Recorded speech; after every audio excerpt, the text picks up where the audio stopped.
মীর সামিনুর, বলো পোল দিয়ে কি হবে?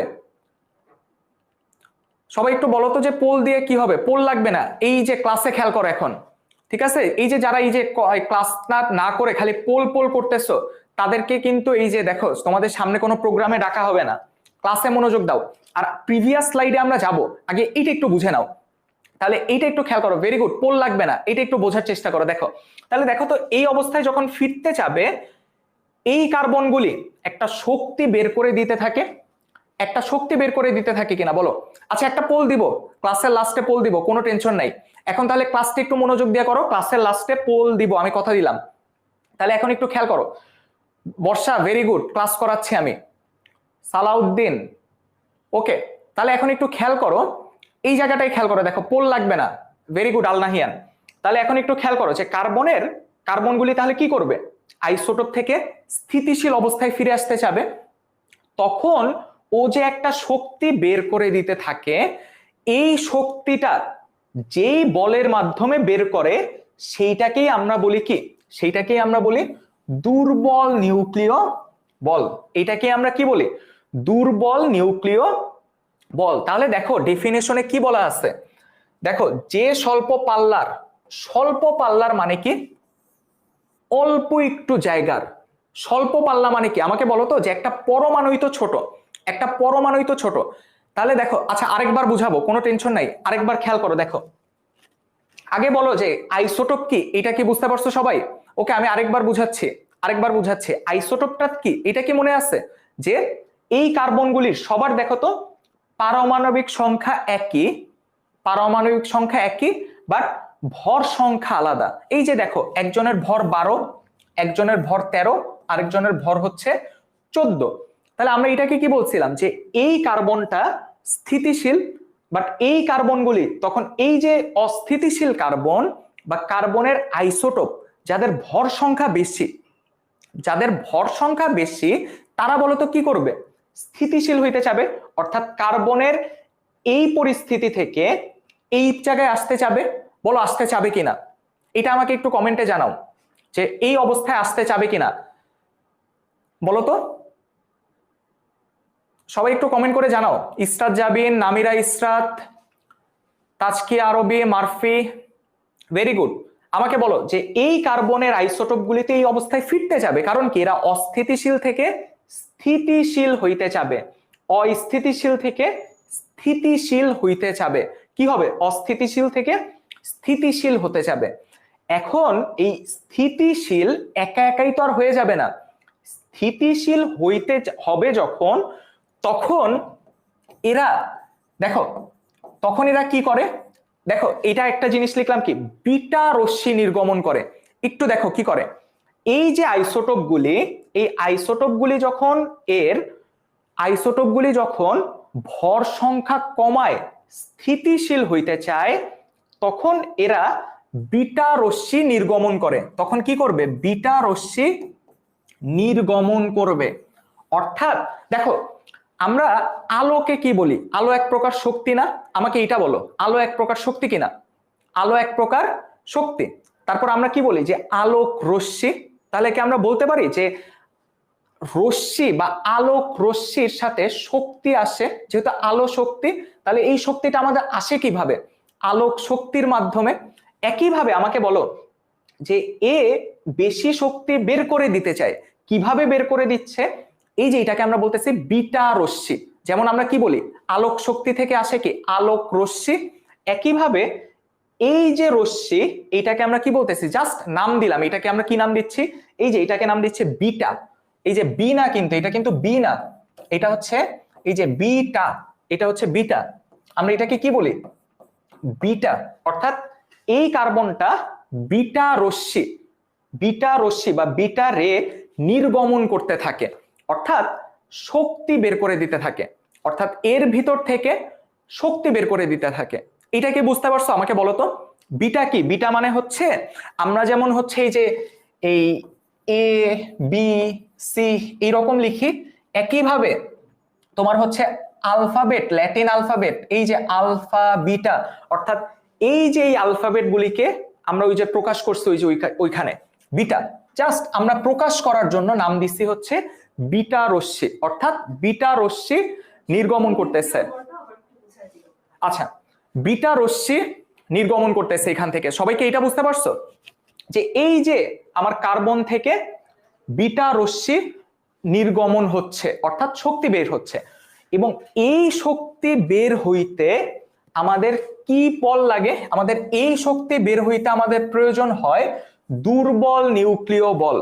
এই শক্তি বের হইতে আমাদের প্রয়োজন হয় দুর্বল নিউক্লিয় বল। তাহলে দেখো এই যে আমাদের দুর্বল নিউক্লিয় বলটাকে তাহলে আমরা কি বলতেছি?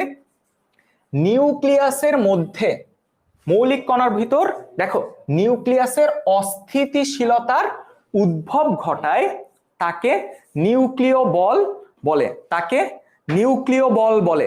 সবাই আমাকে বলো তো এইটা একটু জানাই দাও যে এইটা বুঝতে পারছো কিনা যে দুর্বল নিউক্লিয় বল কি? দুর্বল নিউক্লিয় বল কি? ওকে, তাহলে এটা যদি বুঝে থাকো তাহলে আমাদের লাস্ট একটুখানি টপিক বাকি, আমরা তাহলে সেইটাই চলে যাব। সবাই একটু কমেন্টে জানাই দাও তো এটা ক্লিয়ার কিনা। সবাই একটু এটা জানাই দাও এটা ক্লিয়ার কিনা। সবাই একটু এটা জানাই দাও তো এটা ক্লিয়ার কিনা। ওকে, ভেরি গুড। আর রাউফি সবাই বুঝতে পারছো আশা করি। আচ্ছা, তাহলে আমাদের লাস্ট যেই টপিক সেইটাই আমরা একটু চলে যাই। দেখো এই দুইটা টপিক একদম ইজি, একদম ইজি। তাহলে এখন একটু খেয়াল করো তো যে আমরা এতক্ষণ পর্যন্ত কি দেখলাম? কি দেখলাম বলো তো? মৌলিক বল। সবাই একটু জানাও তো যে মৌলিক বল কয়টা? সবাই একটু জানাও তো মৌলিক বল কয়টা?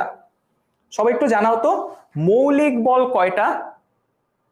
রিফা, অর্ক, আরো সবাই একটু জানাই দাও তো যে মৌলিক বল কয়টা? নাইমা ইসলাম, তারপর আব্দুল্লাহ আল আরিফ, লুবাবা, নার্গিস আক্তার, মোহাম্মদ কাইফ, আল মাহিবিন ফিরদৌস, সাদিয়া, প্রিয়ন্তী, সানজিদা, জান্নাতুল, আরিয়ান, জিনান, ভেরি গুড। মৌলিক বল 4টা। এখন একটু খেয়াল করো, আমরা এখন আরো বলের 2টা প্রকারভেদ দেখব।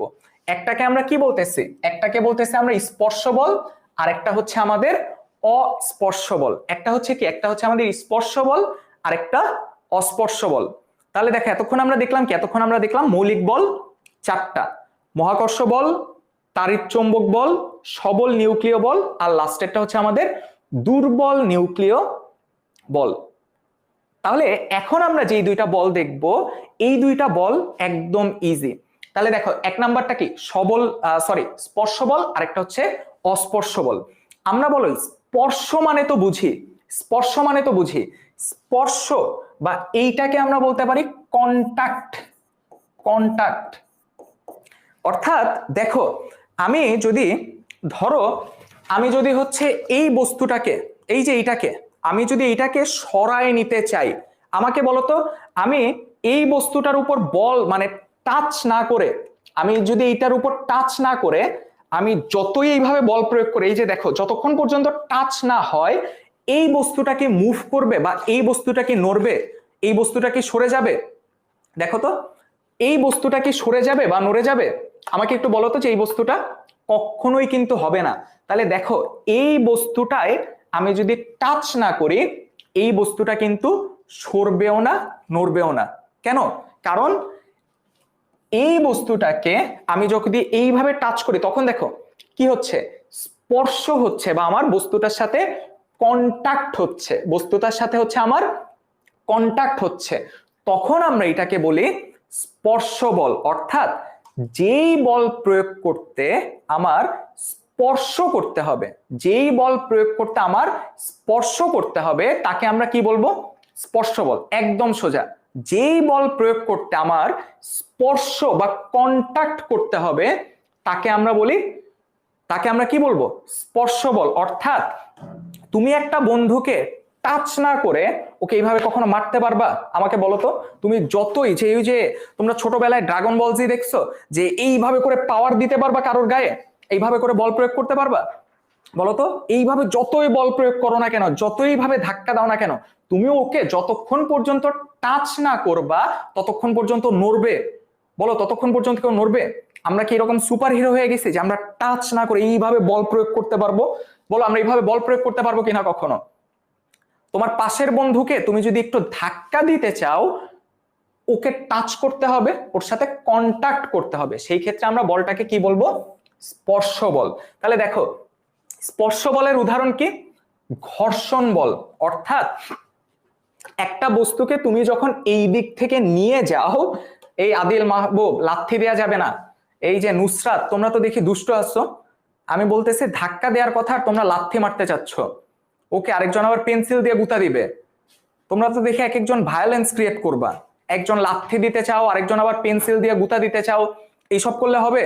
তাহলে এখন একটু খেয়াল করো, দেখো দেখো এইসব ধাক্কা ধাক্কি গুতাগুতি করা যাবে না, সবাই একটু ক্লাসে মনোযোগ দাও। দেখো স্পর্শ বলটাকে আমরা কি বলতেছি, যেই সব বল প্রয়োগ করতে আমার স্পর্শ করতে হবে সেইটাকে আমরা বলতেছি স্পর্শ বল। দেখো তোমরা তো দেখি খুব ভায়োলেন্ট, এক একজন দেখি এক একজন বা এক এক ভাবে আঘাত করতে চাও তোমার বন্ধুকে, একজন আবার খাতা দিয়ে বাড়ি মারতে চাও, চর দিতে চাও, একজনও তো বলতেছো না না ভাই আমার বন্ধুকে মারবো না। সবাই কি সবার বন্ধুকে এইভাবে মারতে চাও? আরেকজন আবার কামড় দিতে চাও। এত ভায়োলেট হইলে কি হবে নাকি? আচ্ছা, এই না এইসব করা যাবে না, এই যে একজন বলছে মারবো না, ওকে ভেরি গুড, বন্ধুকে মারা যাবে না, থাক বন্ধুকে আদর করে দিও। এই যে তোমরা যে কমেন্টে এইগুলি লিখতেছো, তোমার বন্ধু দেখলে কি ভাববে যে এক একজন এক এক ভাবে এক একজনের বন্ধুকে মারতে চাও। ওকে, জান্নাতুল মাও বলছে মারামারির মাঝে নাই, ওকে আমরাও মারামারির মাঝে নাই। আমরা একটু পড়ালেখায় ব্যাক করি। দেখো স্পর্শ বলের ক্ষেত্রে, স্পর্শ বলের ক্ষেত্রে তাহলে আমরা কি করি, স্পর্শ বলের ক্ষেত্রে আমাদের সরাসরি কন্টাক্ট বা টাচ করার প্রয়োজন। তাহলে দেখো ঘর্ষণ বল মানে কি, ঘর্ষণ বল মানে হচ্ছে এই যে বস্তুটাকে তুমি যদি একটা সারফেসের উপর দিয়ে, অর্থাৎ ধরো আমি হাতের উপর দিয়ে নিয়ে যাইতে চাই, তাহলে দেখো তো এই ঘষে ঘষে যাওয়ার টাইমে, দেখো আমার হাতের উপর দিয়ে যাওয়ার টাইমে বস্তুটার সাথে আমার হাতের একটা ঘর্ষণ হচ্ছে। তাহলে দেখো তো এইটা কি টাচ যদি না হইতো তাহলে এই ঘর্ষণ বল কি হইতো? কখনো হইতো না। তাহলে ঘর্ষণ বলটাকে আমরা কি বলতে পারি, একটা স্পর্শ বল। অর্থাৎ ঘর্ষণ বলের ক্ষেত্রে কি হবে, এই যে সংস্পর্শ প্রয়োজন, ঘর্ষণ বলের ক্ষেত্রে সংস্পর্শ প্রয়োজন। এরপরে আসো হচ্ছে টান বল।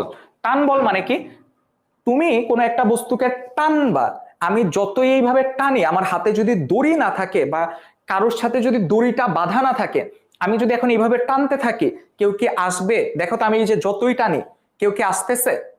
কারণ আমি তো কিছুর সাথে টাচই করে নাই, তাহলে আমি আসলে কাকে টানতেছি? তাহলে দেখো টান বলের ক্ষেত্রে টান বল আমরা কাকে বলবো, যখন কোনো একটা বস্তুকে আমরা কোনো একটা কিছু দিয়ে টেনে নিয়ে আসবো। এখন আবার বললো না যে বন্ধুকে দড়ি বেঁধে টেনে আনবা, ঠিক আছে? তাহলে দেখো টান বলো কি, টান বলো হচ্ছে একটা স্পর্শ বল, কারণ এই ক্ষেত্রে কি হচ্ছে, এই ক্ষেত্রে বস্তুটার সাথে সরাসরি তোমার সংস্পর্শ থাকতেছে। তাহলে এই যে আমাদের আরেকটা এক্সাম্পল কি, ঘর্ষণ বল, টান বল। এবং লাস্টেরটা খেয়াল করো যে সংঘর্ষ, অর্থাৎ দুইটা বস্তু যদি এইভাবে গুতা খায় বা সংঘর্ষ হয়, আমাকে বলো টাচ না করলে দুইটা বস্তু এইভাবে আসতেছে, এদের মাঝখানে যদি ফাঁকা থেকে যায়, সংস্পর্শ যদি না হয়, তাহলে আমাকে বলতো এই যে সংঘর্ষ হবে? সংঘর্ষ মানে কি, একজনের সাথে আরেকজন এই যে গুতা খাচ্ছে, এই যে সংঘর্ষ। তাহলে দেখো এদের মাঝখানে যদি ফাঁকা থাকে, তাহলে কি এটা সংঘর্ষ হবে? হবে না। তাহলে দেখো সংঘর্ষ বলের ক্ষেত্রেও বা সংঘর্ষ বলটাও একটা কি ধরনের বল, স্পর্শ বল। কারণ সংঘর্ষ মানে এই যে একজন যখন আরেকজনের সাথে ধাক্কা খাচ্ছে বা গুতা খাচ্ছে, তখন আলটিমেটলি কি হয়, টাচ করার প্রয়োজন হয়। তাহলে আমরা এটাকে কি বলি, স্পর্শ বল বলি। সবার কি এটা ক্লিয়ার? সবাই একটু জানাও তো যে স্পর্শ বল মানে বুঝতে পারছো কিনা। স্পর্শ বল কিন্তু একদম ইজি, যে যেই সব বল প্রয়োগ করতে, যেই সব বল প্রয়োগ করতে আমার সংস্পর্শ প্রয়োজন, তাকে আমরা বলি স্পর্শ বল। এরপর আসো আমাদের লাস্ট পার্ট, এরপর আসো আমাদের লাস্ট পার্ট, সেটা হচ্ছে অস্পর্শ বল। খেয়াল করো, দেখো এই যে এই বোতলটাকে, এখন একটু তাকাই, দেখো এই বোতলটাকে আমি যদি এখন ছেড়ে দেই, এই যে দেখো সবাই একটু খেয়াল করো তো, এই বোতলটাকে আমি যদি ছেড়ে দেই, খেয়াল করো দেখো এই যে বোতলটাকে আমি ছেড়ে দিচ্ছি, কি দেখতেছো, বোতলটা এই যে নিচে পড়ে যাচ্ছে না? আমাকে বলো, এই আমাকে সবাই একটু বলো তো, নিচ থেকে কেউ কি এইভাবে হাত দিয়ে ধরে নামাচ্ছে, নাকি আমি ছেড়ে দিলে একা একাই পড়ে যাচ্ছে? দেখো তো আমি যখন এই বোতলটাকে ছেড়ে দিচ্ছি, বোতলটা একা একাই নিচে পড়ে যাচ্ছে না, নাকি কেউ এইভাবে হাত দিয়ে টেনে নামাচ্ছে? তোমরা কি এখন বলবা কেউ হাত দিয়ে টেনে নামাচ্ছে, নাকি এটা একা একাই পড়ে যাচ্ছে? একা একাই পড়ে যাচ্ছে না? তাহলে দেখো এই বস্তুটা যখন নিচে পড়তেছে, তখন কিন্তু কেউ একে ধরে নামাচ্ছে না, কারোর সাথে কি ওর টাচ আছে বলো তো? তোমরা কি বলবা কারোর একটা অদৃশ্য হাত, একটা ভূতের হাত এই বোতলটাকে ধরে নামাচ্ছে, নাকি বোতলটা একা একাই পড়ে যাচ্ছে? বলতো, বোতলটার সাথে কারোর কি কোনো সংস্পর্শ আছে? বোতলটার সাথে কি কারো কোনো সংস্পর্শ আছে কিনা বলতো? কারোর কিন্তু কোনো সংস্পর্শ নাই। তাহলে দেখো, মহাকর্ষ বল অর্থাৎ এই বোতল পৃথিবীর আকর্ষণে যে নিচে পড়ে যাচ্ছে, পৃথিবীর আকর্ষণে যে নিচে পড়ে যাচ্ছে, এই ক্ষেত্রে কিন্তু কোনো সংস্পর্শ বা কোনো টাচ করার প্রয়োজন হয় না। কখনো কি দেখছো পৃথিবী উপরে হাত দিয়ে এই বোতলকে এইভাবে নামায়? কখনো কি দেখছো? বা আম গাছে যে আম ঝুলে থাকে, এই আম যখন নিচে পড়ে, কাউকে কি দেখছো যে এইভাবে উঠে কেউ আমটাকে নিচে ফেলতেছে? এটা কি হয় কখনো? এটা তো একা একাই পড়ে যায়। তাহলে দেখো, মহাকর্ষ বলের ক্ষেত্রে কিন্তু কোনো প্রত্যক্ষ সংস্পর্শর প্রয়োজন হয় না, অর্থাৎ কাউকে একে ধরে নামাইতে হয় না। তাহলে এই ক্ষেত্রে আমরা এটাকে কি বলতে পারি? আমরা এটাকে বলতে পারি কি? অস্পর্শ বল। অর্থাৎ এইখানে কোনো ধরনের কোনো সংস্পর্শের প্রয়োজন হয় না। তাহলে এটাকে আমরা কি বলি? অস্পর্শ বল। এটা কি সবার কাছে ক্লিয়ার যে অস্পর্শ বল কি? ওকে, লাস্টে একটা এক্সাম্পল দেখাই আমি ক্লাস শেষ করে দিব। লাস্টেরটা দেখো, তড়িৎ চৌম্বক বল বা তাড়িৎ চৌম্বক বল। আমরা একটু আগে এক্সাম্পল দিলাম না? তোমরা যে একটু আগে বললা যে সবাই দুইটা চুম্বক দিয়ে খেলছো, তাহলে আমাকে বলো, ধরো এইটা একটা চুম্বক আর এইটা আর একটা চুম্বক। দেখো তো কখনো কি এমন হয়েছে এই চুম্বকটাকে তুমি এই দিকে ধরে নিয়ে যাচ্ছ, এই চুম্বকটাকে এই যে এইটাকে ধরে নিয়ে আসতেছো, আর এই সামনের চুম্বকটা একা একাই সরে যাচ্ছে? দেখো তো এই দুইটা চুম্বকের মাঝখানে কোনো কি স্পর্শ আছে? বলতো কোনো স্পর্শ আছে নাকি এই জায়গায় ফাঁকা? তাহলে দেখো তো, এই চুম্বকটাকে তুমি যখন এই দিকে নিয়ে যাবা, মাঝখানে কিন্তু কোনো স্পর্শ ছাড়াই সামনের চুম্বকটা এই যে পিছের চুম্বকের জন্য সামনে আগে যেতে থাকবে। তাহলে দেখো, এই ক্ষেত্রে কিন্তু একটা চুম্বকের সাথে আরেকটা চুম্বকের কোনো সংস্পর্শের প্রয়োজন হয় না। আমার হাতের কাছে এখন চুম্বক নাই, বাট যদি বলো দেখতে চাও, তাহলে আমি নেক্সট ক্লাসে তোমাদেরকে চুম্বক এনে দেখাবো। বলো কে কে দেখতে চাও? যে যদি দেখতে চাও তাহলে আমাকে বলো, যে আমি নেক্সট ক্লাসে এই যে চুম্বক এনে দেখাবো। দেখবো কি একটা চুম্বকের পাশে আরেকটা চুম্বক নিয়ে যাচ্ছি, বাট একটা চুম্বক আরেকটা চুম্বক কি স্পর্শ করতেছে না। ঠিক আছে? তাহলে এই ক্ষেত্রেও এইটাকে আমরা কি বলতেছি? অস্পর্শ বল। কেন অস্পর্শ বল? কারণ একটা চুম্বক আর আরেকটা চুম্বকের মাঝে কি নাই? কোনো কন্টাক্ট নাই বা কোনো টাচ নাই। ওকে, সবাই যেহেতু দেখতে চাচ্ছ, তাহলে ইনশাল্লাহ নেক্সট ক্লাসে আমি এনে দেখাবো। ওকে, তাহলে আমাকে বলো, এই দুইটা বল সবাই বুঝতে পারছো কিনা, যে স্পর্শ বল আর অস্পর্শ বল।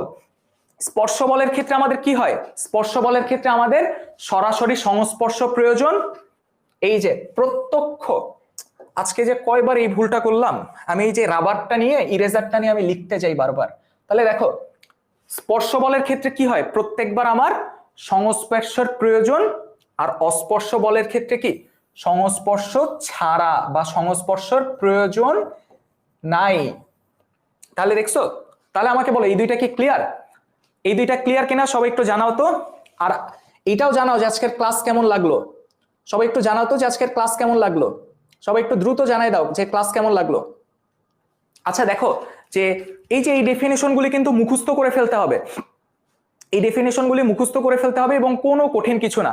সবাই একটু জানাই দাও তো। শাওন আহমেদ, আচ্ছা আরিয়ান দেখি আরো পড়তে চায়। আরিয়ান আরো পড়বা? আরো পড়তে পারবা? 1.5 ঘন্টা তো হয়ে গেছে।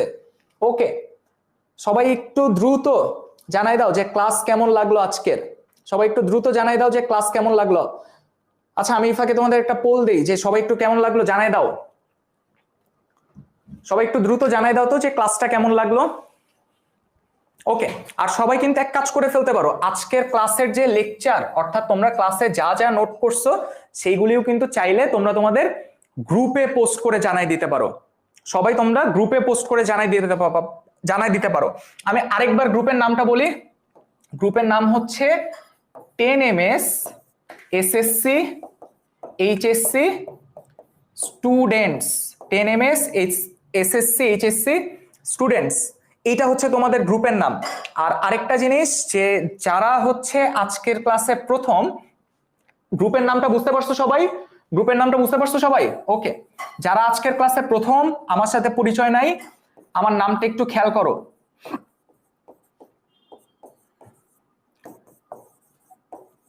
সবাই ফাঁকে একটু জানাই দাও যে কোথায় পোস্ট করতে হবে, বুঝতে পারছো কিনা। আচ্ছা, আমার নাম হচ্ছে খন্দকার তৌহিদ ইমাম। আমি মেইনলি হচ্ছে তোমাদের এই যে তৌহিদ ভাইয়া। ওকে, তাহলে সবাই বলো যে বুঝতে পারছো কিনা। তাহলে আজকে হচ্ছে এই পর্যন্তই, নেক্সট ক্লাসে ইনশাল্লাহ দেখা হবে, নেক্সট ক্লাসে ইনশাল্লাহ দেখা হবে। ওকে।